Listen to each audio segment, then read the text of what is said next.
पहले अरविंद केजरीवाल ने कहा कि जो नोट है उस पर गणेश लक्ष्मी की जो तस्वीर है वो छपनी चाहिए, और अब मायावती के जो भतीजे हैं आकाश आनंद वो कह रहे हैं कि नोटों पर अंबेडकर जी की जो फोटो है वो लगनी चाहिए। हमारे साथ उत्तर प्रदेश सरकार के उप मुख्यमंत्री ब्रजेश पाठक जी हैं।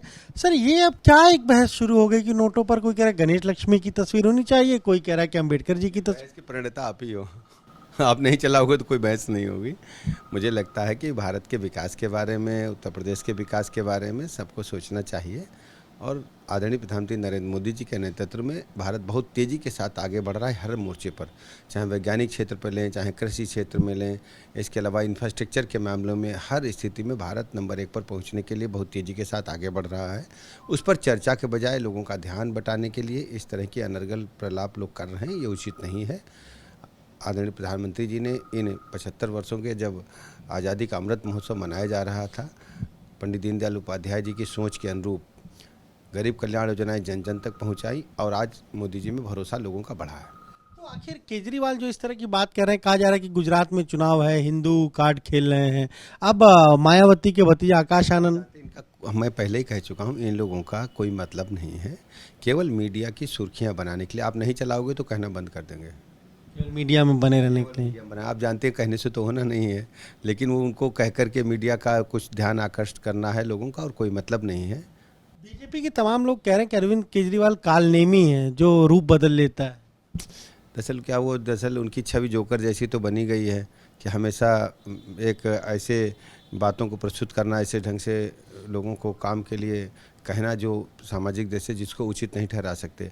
आप सोचिए कि बिजली के निःशुल्क बिल की योजना वो दिल्ली में लागू की है, उसी योजना को उन्होंने पंजाब में या जहाँ चुनाव होता घोषणा करते हैं, लेकिन दिल्ली में उन्होंने रोल बैक किया। तो इसका मतलब यह है कि वो छद्म भेषधारी व्यक्ति हैं, और जब चुनाव आता है तो तरह तरह की प्रलोभन देकर के वोट हासिल करते हैं, और बाद में कहते हैं कि भाई स्वेच्छा है, जिसको बिजली का बिल देना हो दे, जिसको न देना दो। मतलब आप सैद्धांतिक रूप से अपनी बात पर ही टिके नहीं रहते हैं, और उसको लोकतंत्र में लोग उचित नहीं मानते। ये फॉर द टाइम बीइंग है कि आप लोगों को गुमराह करके वोट हासिल कर सकते हैं, लेकिन लंबे समय के लिए सत्ता में बने रहना और संवैधानिक दृष्टि से काम करना उचित नहीं हो सकता। प्रकार राजभर अभी दीपावली पर भी आपके यहाँ आया, आप बलिया में उनके साथ मंच पर भी गए, आज वो सावधान यात्रा पटना में कर रहे हैं। क्या बीजेपी के लिए जमीन तैयार कर रहे हैं क्या? वो अपनी पार्टी चलाते हैं और उनकी बड़ी पार्टी है, अपनी पार्टी के राष्ट्रीय अध्यक्ष हैं वो, और हमारे मित्र हैं, और वो करीब ये यात्रा करीब 20 दिन से चल रही है। वो लखनऊ से प्रारंभ होकर पटना में समापन होना था। मुझे इस बारे में उन्होंने बताया था, तो ये अच्छी बात है। सभी को अपने राजनीतिक पार्टी को आगे बढ़ाने का हक है। आप कह रहे हैं आपके मित्र हैं, तो साथ आएंगे क्या आपके साथ? देखिए, पहले तो रह चुके हैं। राजनीतिक रूप से निर्णय उनको लेना है और हमारे नेतृत्व को निर्णय लेना है, लेकिन मित्रता तो किसी भी स्तर पे हो सकती है। वो हमारे मित्र हैं, और उनकी मन में जो इच्छा होगी वो हमारा नेतृत्व जो तय करेगा वही फाइनल है। एक आखिरी सवाल, 6 महीने सरकार के हो गए हैं, कहीं न कहीं सरकार के कामकाज की परीक्षा लखीमपुर की गोला उपचुनाव सीट पर होगा, और आप उप मुख्यमंत्री हैं, पार्टी के ब्राह्मण फेस हैं, वहाँ पर ब्राह्मण वोटर भी बहुत ज़्यादा हैं। बीजेपी का मार्जिन बढ़ेगा इस बार? देखिए, बीजेपी प्रचंड बहुमत से चुनाव जीतेगी और कोई दिक्कत नहीं है। और इसका जहाँ तक आप चुनाव की परीक्षा की बात कर रहे हैं, तो आजमगढ़ और रामपुर में परीक्षा हम पास कर चुके हैं। तो ये आपने सुना क्या कहना है उप मुख्यमंत्री ब्रजेश पाठक का। साफ तौर पर कह रहे हैं कि चाहे अरविंद केजरीवाल हो, आकाश आनंद हो, कहीं न कहीं मीडिया में सुर्खियों में बने रहने के लिए इस तरीके के बयान दे रहे हैं।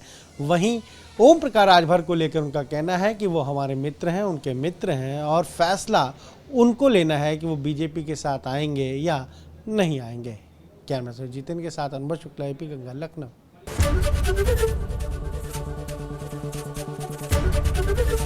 ABP गंगा, खबर आपकी, जुबान आपकी।